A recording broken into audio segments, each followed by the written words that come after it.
आज हम लोग देखेंगे एसके झा सर का वॉल्यूम 2 का सेट सॉल्यूशन सेट नंबर 18 का मैथ का सॉल्यूशन। क्वेश्चन नंबर सबसे पहले देखते हैं 46। कह रहा है कि 13, 10, 9, 17, 14, 9, 19, 15 आंकड़ों का परिसर ज्ञात करें। परिसर कहे या परास कहे या रेंज कहे, सब एक ही होता है, यानी कि परिसर बराबर उस सीमा माइनस निम्न सीमा। सबसे बड़ा वैल्यू जो देगा उसको में से सबसे छोटा वैल्यू को घटा देंगे। जैसे यहाँ है, इसमें सबसे बड़ा वैल्यू हो जाएगा 13, 10, 11, 9, 17, 14। सबसे बड़ा वैल्यू हो जाएगा 19, सबसे बड़ा वैल्यू 19 और सबसे छोटा वैल्यू अगर देखेंगे तो सबसे छोटा वैल्यू है 9। इसको अगर घटा देंगे तो यही हो जाएगा 10 हो जाएगा इसका आंसर। अब क्वेश्चन नंबर देखते हैं 47। क्वेश्चन नंबर 47 कह रहा है कि एक बहुभुज में 10 भुजाएं हैं। 10 भुजाएं हैं, भुजा की संख्या कितना 10, यानी कि भुजा बराबर होता है n की संख्या दे दिया हुआ है 10। तो कह रहा है कि उसका प्रत्येक आंतरिक कोण का मान सूत्र होता है अंतः कोण 2n-4 गुने 90 डिग्री बटा में 2n-4 गुने 90 डिग्री बटा में होता है n, यानी कि n बराबर दिया हुआ है भुजा की संख्या 10। तो 10 दूनी कितना हो जाएगा 20-4 गुने 90 डिग्री और n बराबर कितना 10, यानी कि हो जाएगा 16 गुने 90 बटा में कितना 10, 16 44 हो जाएगा कितना 144 डिग्री। अब देखेंगे क्वेश्चन नंबर 48। क्वेश्चन नंबर 48 का रहा है कि ए बी सी किसी कार्य को 5, 10 और 15 दिनों में कर सकते हैं। ए है, बी है और सी है। किसी काम को 5, 10 और 15 ये करता है 5 दिन में, बी करता है 10 दिन में और सी करता है 15 दिन में। काम को कर सकता है ए बी सी के साथ मिलकर उस कार्य को पूरा करने में 8800 रुपया लिया। तीनों मिलाकर 8800 रुपया मिला। तो कह रहा है कि बी का हिस्सा कितना होगा। जब भी पैसा का बंटवारा करना हो तो पैसा का बंटवारा हम लोग क्षमता पर करते हैं, यानी कि पैसा बांटने का जब भी नौबत आए तो पैसा का बंटवारा क्षमता पर होता है। और ये दिया हुआ है टाइम, तो सबसे पहले हम लोग क्षमता निकालेंगे, यानी कि इसका टोटल वर्क हो जाएगा 30। 5 छक्का 30, 10 दिया 30 और 15 दूनी 30। एक हो गया क्षमता। ए का क्षमता, ए करता है 6 काम, बी करता है 3 काम और सी करता है कितना काम 2 काम। और टोटल का पैसा मिलता है 8800 रुपया। टोटल का पैसा मिलता है 8800 रुपया। हम लोग का टोटल कितना 6 3 9 2 11, 6 3 9 2 कितना 11। और बी का पूछ रहा है तो बी का कितना हो जाएगा, बी का कितना 3, यानी कि 11 या 88 कितना हो जाएगा 2400 रुपया। अब देखेंगे क्वेश्चन नंबर 49। क्वेश्चन नंबर 49 कर रहा है कि दो संख्याओं का लघुत्तम समावर्तक 72, यानी कि एलसीएम बराबर दिया हुआ है 72। एलसीएम बराबर दिया हुआ है 72। तो कह रहा है कि संख्या का अनुपात 3 और 2 है। संख्या का अनुपात 3 और 2 के अनुपात में दिया हुआ है संख्या। तो एलसीएम दिया हुआ है, एलसीएम की तुलना हम लोग एलसीएम से कर देंगे। एलसीएम दिया है कितना 72। हम लोग का एलसीएम अगर दोनों निकालेंगे तो इसका एलसीएम कितना 6। और कह रहा है कि तो योगफल ज्ञात करें। योगफल कितना 3 और 2 कितना 5, यानी कि 6 एकम 6 बचेगा 1, 6 दूनी 12 छक हो जाएगा 72 और 12 बचे कितना, इसका हो जाएगा 60। अब क्वेश्चन नंबर देखेंगे 50। क्वेश्चन नंबर 50 कह रहा है कि समबाहु त्रिभुज की भुजा की यूनिट। समबाहु त्रिभुज मतलब सब भुजा बराबर। कह रहा है कि 6 यूनिट है, एक भुजा 6 यूनिट, सभी भुजा 6 यूनिट का है। तो उसका क्षेत्रफल, समबाहु त्रिभुज का क्षेत्रफल हम लोग जानते हैं √3 बटा में 4 गुने भुजा स्क्वायर होता है। समबाहु त्रिभुज का क्षेत्रफल √3 बटा में 4 गुने स्क्वायर, तो √3 और 4 का 4 और भुजा स्क्वायर, यानी कि a का वैल्यू दे दिया है कितना 6 यूनिट स्क्वायर, यानी कि 6 हो जाएगा, तो 2 दूनी 4, द्वितीय 6 और 2 से कट गया कितना, तो 3 तिया 9 रूट कितना 9 रूट हो जाएगा इसका कितना 3, इसका आंसर कितना 9√3। अब क्वेश्चन नंबर देखेंगे कॉमन, क्वेश्चन नंबर 1 कॉमन कह रहा है कि ये 76,000 रुपया का व्यवसाय में निवेश किया।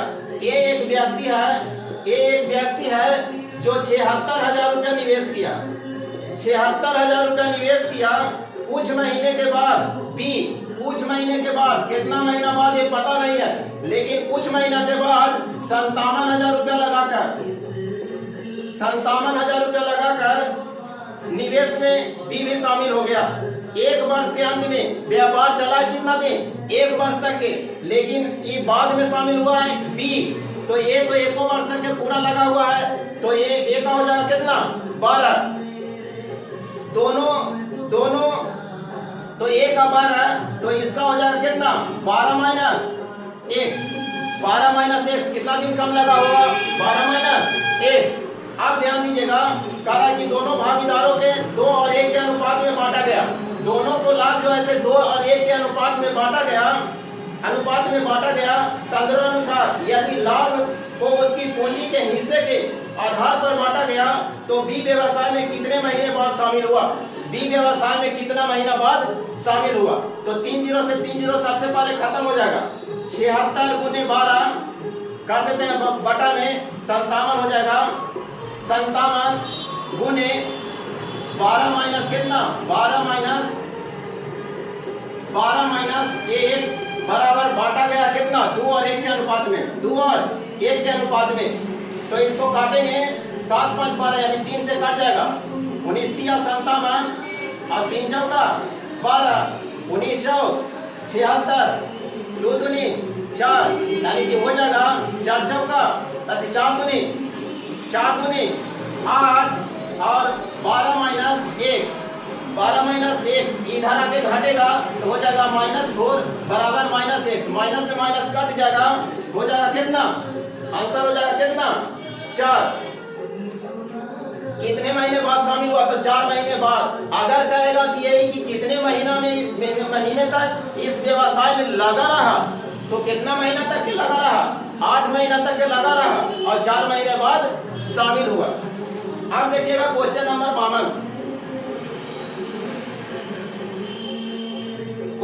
52, ध्यान दीजिएगा, 7 sin स्क्वायर थीटा दिया हुआ है 52 में, 7 sin square theta plus 3 cos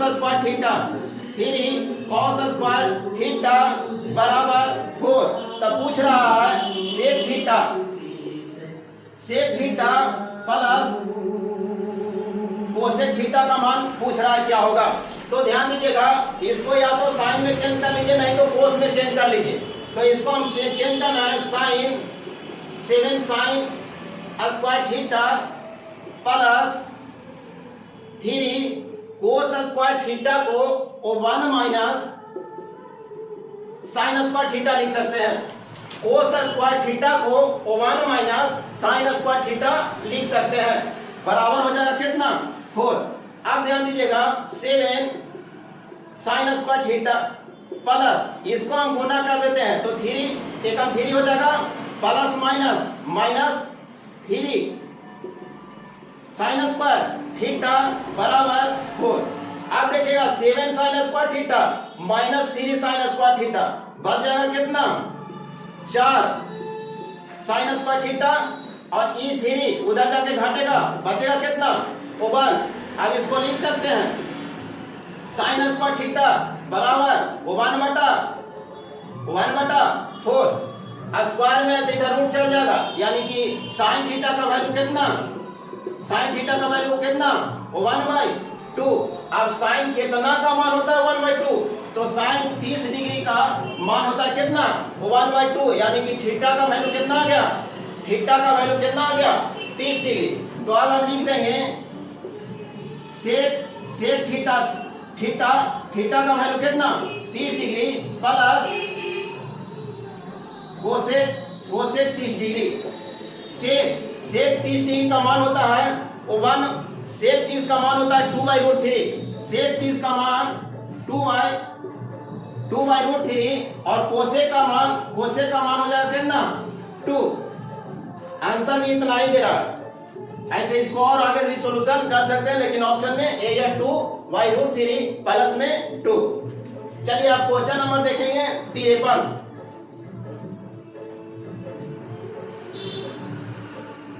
question number 53, question number 53 कह रहा है कि एक नौ की चाल धारा के दिशा में 25 किलोमीटर प्रति घंटा, यानी कि अगर पहले मान लेते हैं नौ की चाल बराबर मान लेते हैं x और धारा की चाल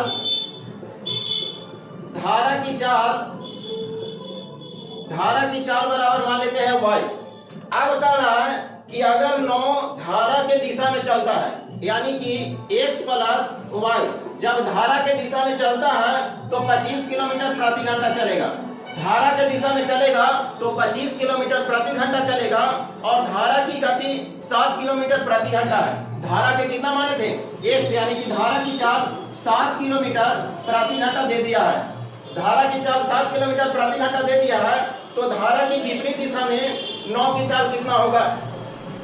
तो अभी 9 की चाल पहले निकाल लेते हैं। तो 9 की चाल निकालेंगे तो ये वैल्यू डाल देते हैं x प्लस y बराबर कितना 7 बराबर हो जाएगा 25, यानी कि इधर जाके घटेगा तो x बराबर हो जाएगा कितना 18 7 25।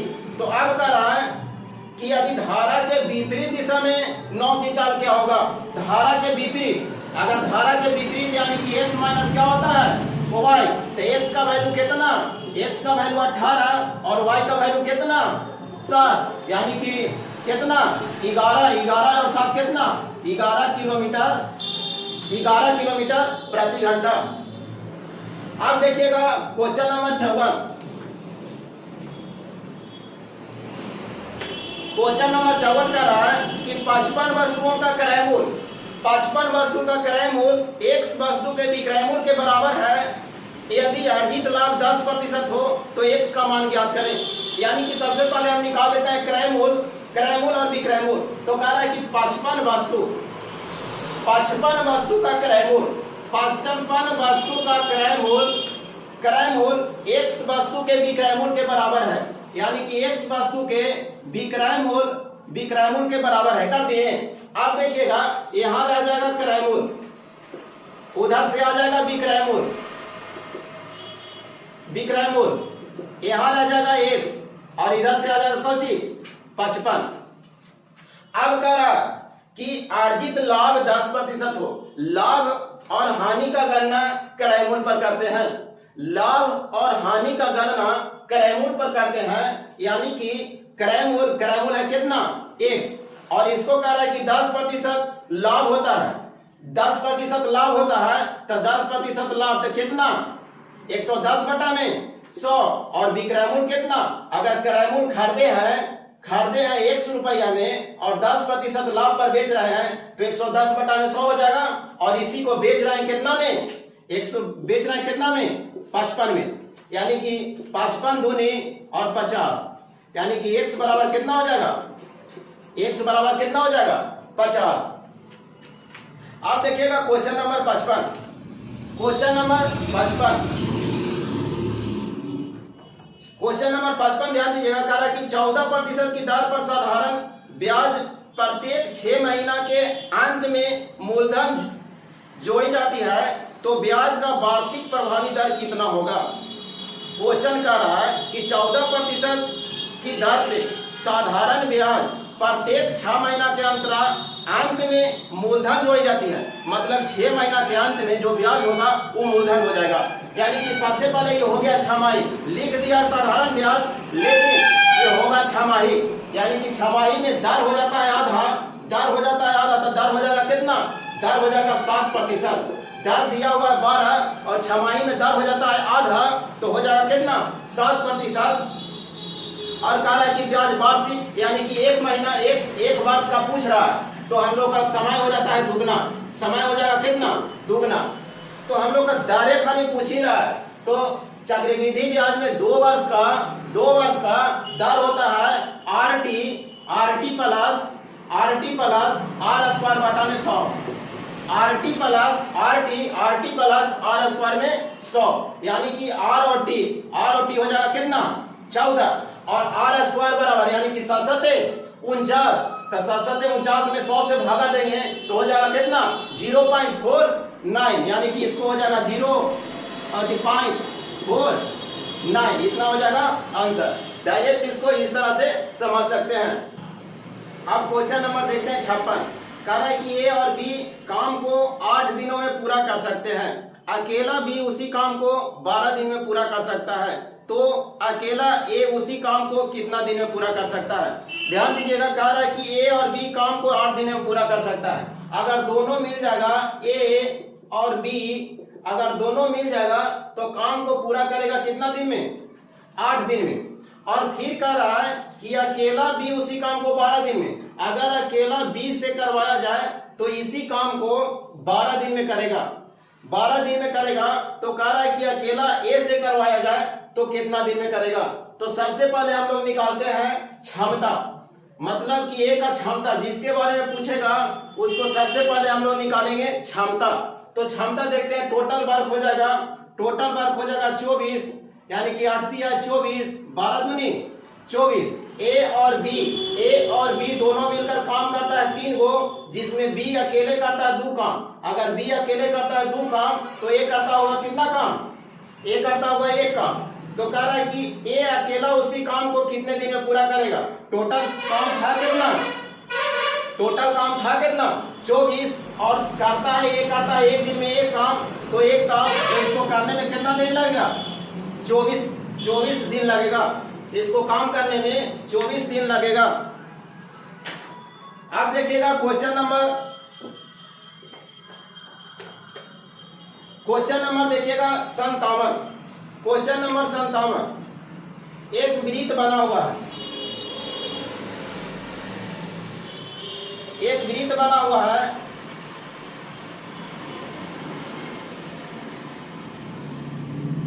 और एक स्पर्श रेखा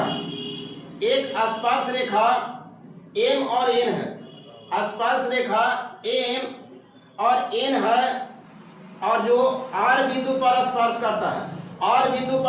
करता है, यहाँ दिया हुआ है पी और ये दिया हुआ है क्यू। ये भुजा का मान दिया हुआ है 46, इस भुजा का मान दिया हुआ है एक्स, इसका भुजा का मान दिया हुआ है जेड, और ये पूरा होगा यहाँ से यहाँ तक ये है वाई, और इसका मान हो जाएगा 40। आप ध्यान दीजिएगा, किसी रेखा पर बना हुआ कोण 180 डिग्री होता है।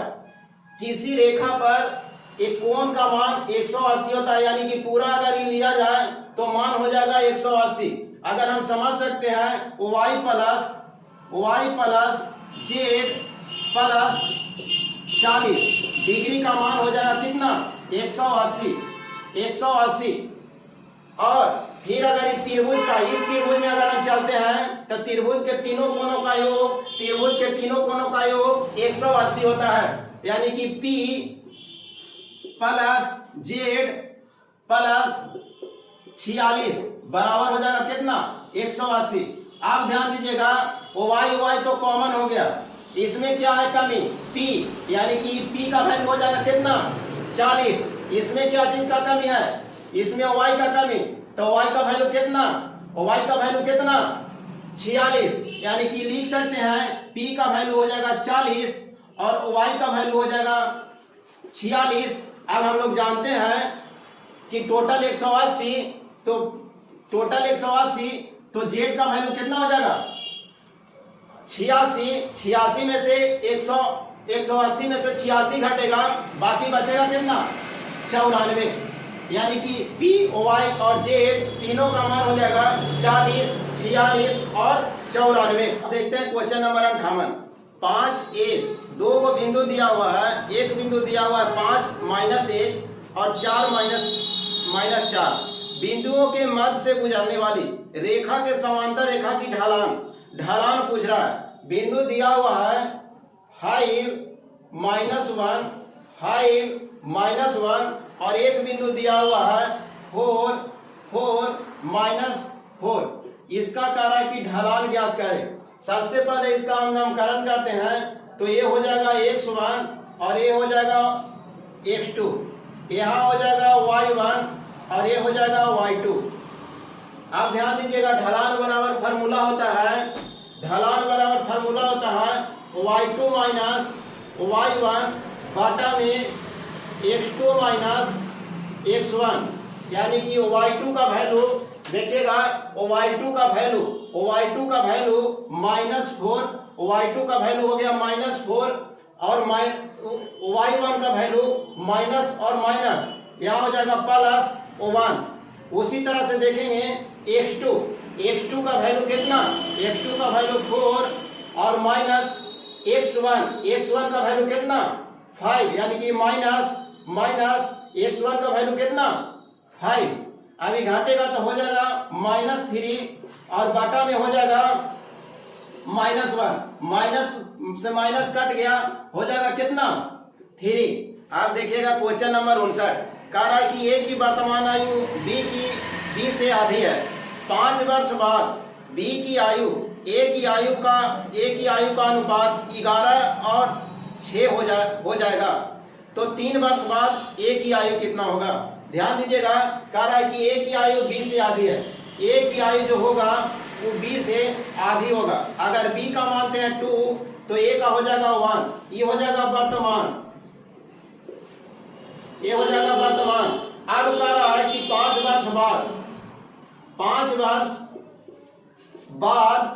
वर्ष बाद बी की आयु और ए की आयु का अनुपात, देखिए यहाँ अनुपात जो है पलट दिया हुआ है, यानी कि यहाँ हो जाएगा 11 और ए हो जाएगा 6 का अनुपात हो जाएगा। तो 3 वर्ष बाद ए की आयु पूछ रहा है, तो 3 वर्ष। सबसे पहले अंतर देखते हैं, तो अंतर देखे थे तो यहाँ बराबर नहीं है, तो बराबर करने के लिए ऊपर का अंतर से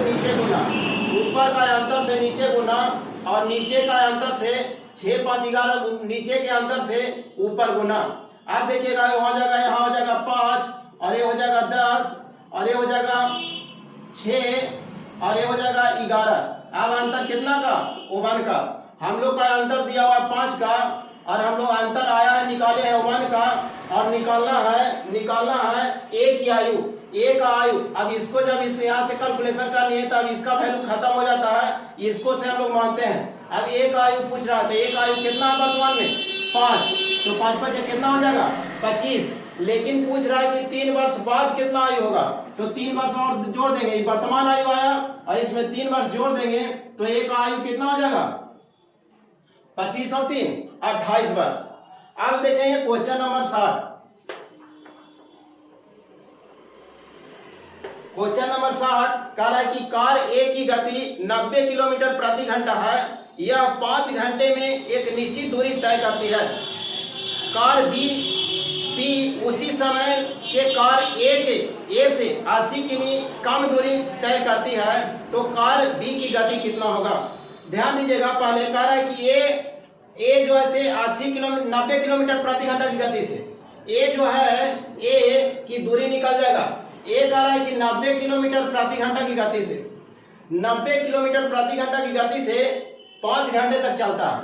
अगर 5 घंटे तक के चलेगा तो 9 बचे 45, यानी कि 450 किलोमीटर चलेगा, 450 किलोमीटर चलेगा। तो कह रहा है कि कार जो बी है उसी समय से कार ए से 80 किमी कम दूरी तय करता है, 80 किलोमीटर कम दूरी तय करता है। अगर ए करता है 450 तो ए जो बी जो है से इससे 80 किलोमीटर कम तय करता है, तो कितना हो जाएगा 8 7 15 और ये हो जाएगा 3 370। तो कह रहा है कि कम दूरी तय करता है, तो बी की गति कितना होगा, समय उतना ही लिया हुआ है, तो 370 किलोमीटर चलने में अगर 5 घंटा में तय कर रहा है तो चाल कितना हो जाएगा, तो 5 7 35 और बच जाएगा 2 तो 5 का 20, यानी कि 74 किलोमीटर प्रति घंटा हो जाएगा। अब क्वेश्चन कह रहा है कि एक वस्तु 20% की हानि से 1200 में बेची जाती है। जब 20% की हानि पर बेचेंगे तो 1200 में बेचेंगे, और कह रहा है कि अगर उसी वस्तु को 20% के लाभ प्राप्त करने के लिए विक्रय मूल्य कितना होगा। तो ध्यान दीजिएगा, कह रहा है कि 1200 में बेची जाती है, विक्रय मूल्य वैल्यू कितना दिया हुआ है 1200, और 20% हानि पर, जब 20% हानि पर हम लोग बेचेंगे तो कितना में बेचेंगे 80 में, विक्रय मूल्य के तुलना विक्रय मूल्य से। और कह रहा है कि 20% लाभ प्राप्त करने के लिए कितना में बेचेंगे, जब 20% लाभ प्राप्त करेंगे तो कितना में बेचेंगे 120, यानी कि 20 का 80, 20 का 20 से 4 12, आंसर हो जाएगा कितना 1800। अब क्वेश्चन नंबर देखिएगा 62। क्वेश्चन नंबर 62 कह रहा है कि cos 1110 डिग्री का मान क्या होगा। तो ध्यान दीजिएगा, सबसे पहले 110 के नजदीक जाने के लिए अगर हम इसको तोड़कर लिखते हैं तो cos 360 में कितना से गुना करें कि इसके नजदीक आ जाए। तो अगर हम गुना करते तो 3 तिया 9, 3 से गुना करते हैं तो हो जाएगा 36 18, और 3 तिया 9 और 1 10, यानी कि 1080 हो जाएगा। ये 1080 और है कितना 1110, यानी कि अभी और कितना चाहिए 30 डिग्री और चाहिए अभी। तो हो जाएगा cos हो जाएगा कितना 30 डिग्री। इसमें मान 270 और 90 डिग्री में मान चेंज होता है, और बाकी में मान सब वही रह जाता है। तो यहाँ हो जाएगा 30 डिग्री। तो cos 30 का मान होता है √3/2, यानी कि इसका आंसर हो जाएगा √3/2। चलिए अब क्वेश्चन नंबर देखेंगे, अगला 63 नंबर। क्वेश्चन नंबर 63 कह रहा है कि बिंदु -4 3 चतुर्थांश में स्थिति क्या होगा। एक चतुर्थांश बनाने में इसका स्थिति क्या होगा, दिया हुआ है -4 और 3, इसमें इसका स्थिति क्या होगा वो पूछ रहा है। केमा चतुर्थांश में जाएगा वो पूछ रहा है। तो ध्यान दीजिएगा, फर्स्ट कोऑर्डिनेट में होता है ऑल पॉजिटिव, मतलब ये पॉजिटिव हो जाएगा। सेकेंड में होता है x का मान, ये हो जाएगा x और ये हो जाएगा y। और यहाँ देखिएगा सेकेंड में माइनस और प्लस होता है, थर्ड में दोनों माइनस होता है, फोर्थ में प्लस और माइनस होता है। तो ध्यान दीजिएगा, यहाँ दिया हुआ है -4 और 3, यानी कि कितना किसमें हो जाएगा द्वितीय में हो जाएगा आंसर इसका। तो आप देखिएगा क्वेश्चन नंबर 64। क्वेश्चन नंबर 64 दिया हुआ 11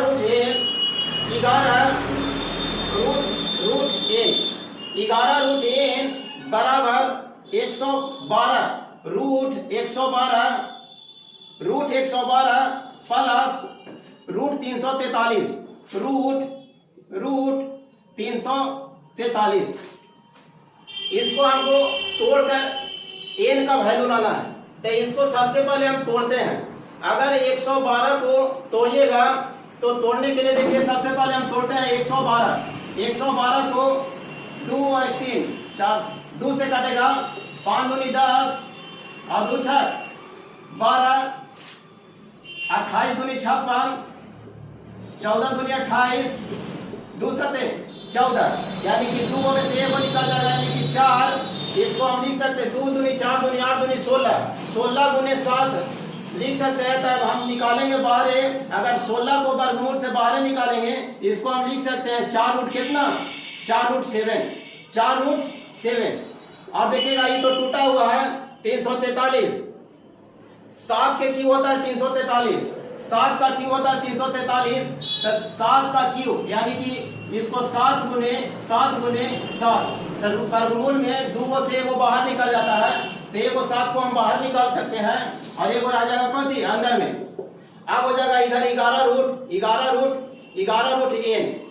अब ध्यान दीजिएगा EV रूट 7 और EV रूट 7, तो 7 और 4 कितना हो जाएगा 11 रूट कितना 7 और 11 रूट कितना रूट n।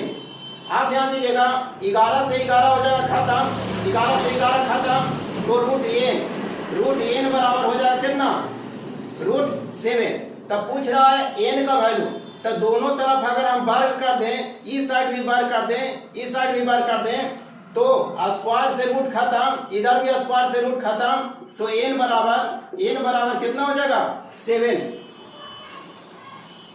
अब देखिएगा क्वेश्चन नंबर 65। क्वेश्चन नंबर 65 ध्यान दीजिएगा, कह रहा है कि एक 180 मीटर लंबी रेलगाड़ी 54 किलोमीटर प्रति घंटा की गति रफ्तार से चल रही है। रेलगाड़ी द्वारा एक निश्चित एक व्यक्ति को पार करने में लगने वाला समय क्या होगा, समय पूछ रहा है।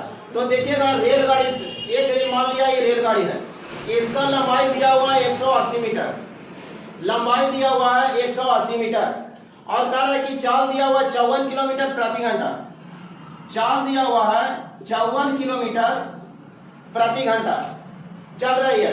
तो रेलगाड़ी द्वारा एक व्यक्ति को पार कर रहा है, एक व्यक्ति बना हुआ है, इसको ही रेलगाड़ी पार कर रहा है। जब भी कोई ट्रेन व्यक्ति को पार करे, खंभा को पार करे, किसी पोल को पार करे, तो अपनी लंबाई के बराबर दूरी तय करता है। यानी कि दूरी बराबर हम लिख सकते हैं, दूरी बराबर 4 गुने समय होता है। तो दूरी हो जाएगा दिया हुआ 180 मीटर। अब ध्यान दीजिएगा इसका चाल दिया हुआ कितना 54 किलोमीटर प्रति घंटा। देखिए यहाँ दूरी दिया हुआ मीटर में और यहाँ दिया हुआ किलोमीटर में, तो इसको अभी हम मीटर में, या तो इसको फिर किलोमीटर में, नहीं तो फिर इसको मीटर में चेंज कीजिए। तो इसको हम मीटर में चेंज करते हैं, तो ये बड़का है तो छोटका से गुना, यानी कि 5/18, एगो 5/18 होता है, एगो 18/5 होता है। अगर यहाँ मीटर प्रति सेकंड रहेगा तो 18/5 से, और किलोमीटर प्रति घंटा है यानी कि बड़का है तो छोटका से 5/18, और समय हमको निकालना है। तो 18 हो जाएगा 54, और 3 6 18, और 12 बचे 60, यानी कि t बराबर हो जाएगा 12 सेकेंड, t बराबर हो जाएगा 12 सेकेंड। अब क्वेश्चन नंबर देखिएगा 66। क्वेश्चन नंबर 66 कह रहा है कि एक त्रिभुज के कोणों का अनुपात दिया हुआ है। कोण का अनुपात 3, 5 और 2 है। यदि त्रिभुज किस प्रकार का त्रिभुज होगा, कोण का अनुपात दिया हुआ है, वो कोण दिया हुआ 3, 5 और 2। अब कह रहा है कि इससे निर्मित कोण कौन सा त्रिभुज होगा इससे निर्मित। तो सबसे पहले हम कोण निकाल लेते हैं। अगर एक कोण अगर 90 डिग्री का हो जाएगा तो समकोण हो जाएगा। अगर एक कोण 90 डिग्री से कम होगा तो नील कोण हो जाएगा, और एक भी कोण 90 डिग्री से अधिक होगा तो अधिक कोण हो जाएगा। तो आप देखिएगा, अब कह रहा है कि इसको कोण निकाल लेते हैं। कोण दिया हुआ 180, हम लोग का कोण कितना 5 3 8 और 2 10, यानी कि हो जाएगा 18 54, ये हो जाएगा कोण 54, और 18 5 हो जाएगा 90, और 18 दूनी कितना हो जाएगा 36, यानी कि एक कोण हो गया कितना डिग्री का 90 डिग्री का। तो ये कौन त्रिभुज हो जाएगा समकोण त्रिभुज। समकोण त्रिभुज में कोई भी एक कोण 90 डिग्री का होता है। जब एक कोण 90 डिग्री का हो जाएगा तो त्रिभुज समकोण होगा। चलिए आप देखिएगा क्वेश्चन नंबर 67 कह रहा है कि नीचे दिए गए रेखा चित्र में कंपनी के 6 वर्ष राजस्व करोड़ को दर्शाता है। तो दिया हुआ कह रहा है कि वर्ष 2011 और वर्ष 12 में राजस्व कितना प्रतिशत कम हुआ, कितना प्रतिशत कम हुआ 11 से 12 में। तो 11 में देखिएगा 2011 में दिया हुआ है 500, और 2012 में दिया हुआ है 280। 2012 में दिया हुआ है 280, यानी कि 0 8 और 2 10, 8 और 2 10 हो गया, एक इधर चल गया तो 220। तो कह रहा है कि कितने प्रतिशत से कम हुआ, कितने प्रतिशत कम हुआ, कितना कम हुआ 220। कम होगा तो केकरा से, बड़का से, और अगर वृद्धि करना हो तो केकरा से, छोटका से। तो यहाँ कमी हुआ है तो केकरा से, बड़का से, यानी कि कितना, और प्रतिशत के लिए 100। 2 जीरो से 2 जीरो कट गया, 5 चौका 20, बच गया 2, तो 5 चौका 20, यानी कि 44% का कमी हुआ, 44% का कमी हुआ। अब कह रहा है कि क्वेश्चन नंबर 68, क्वेश्चन नंबर देखेंगे 68। क्वेश्चन नंबर 68, दो संख्याओं का योग दिया हुआ है 3 तथा इसके वर्गों का योग दिया हुआ 12, तो इन संख्याओं का गुणनफल क्या होगा। दो संख्याओं का योग यानी कि x प्लस y दिया हुआ 3 और कह रहा है कि इसका वर्गों का योग, इसका वर्गों का योग दिया हुआ है 12। वर्गों का योग अगर इसको हम लिखते हैं x square plus y square बराबर दिया हुआ है 12, वर्गों का योग 12। अब ध्यान दीजिएगा कौन सा फार्मूला में x प्लस वाई और x square plus y square आता है, तो हम निकालते हैं। तो x प्लस वाई का होल स्क्वायर बराबर x square plus y square plus 2xy, यानी कि x प्लस वाई का वैल्यू कितना 3, तो 3 दिया कितना हो जाएगा 9, और x और y का वैल्यू कितना 12, तो 12 प्लस 2xy।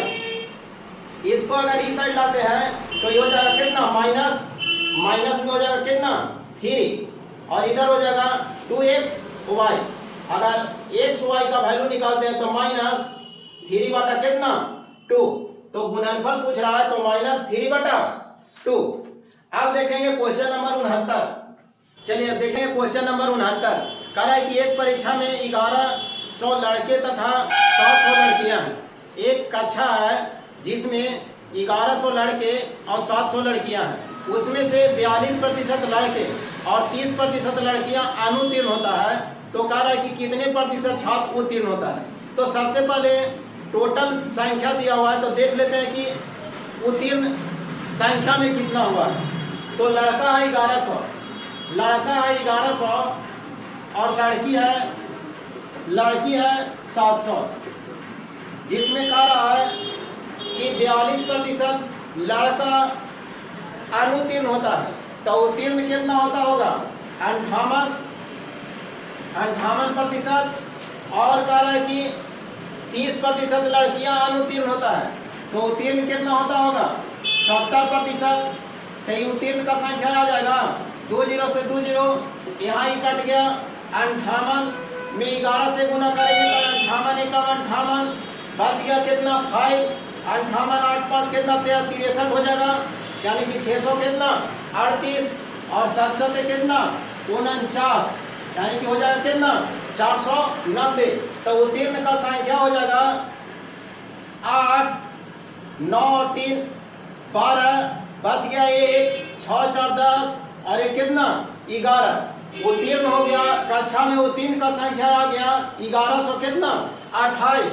कक्षा में टोटल संख्या था कितना 1100 लड़का और 700 लड़की, यानी कि 7 1800, टोटल संख्या कितना था 1800। और प्रतिशत निकालना था कितना से गुना 100 से गुना, 2 जीरो से 2 जीरो कट गया, 3 से कटेगा 3 3 9, बच गया कितना 2, 3 7 21, बच गया 1, 3 6 18, 3 से कटेगा तो 3 6 18, अभी और कटेगा 2 से, 2 1 2, बच गया 1, 2 8 16, बच गया कितना 1, तो 2 8 16 और 2 3 6 हो जाएगा 188 बटा में कितना 3, यानी कि इसको तोड़ेंगे पूर्णांक में तो 3 3 6 18, 3 दूनी 6 और 6 2 8, यानी कि 62.2/3%, 62.2/3% इसका आंसर हो जाएगा। चलिए 70 नंबर क्वेश्चन आप लोग के लिए छोड़ रहे हैं, बना के इसको कमेंट में जरूर डालिएगा।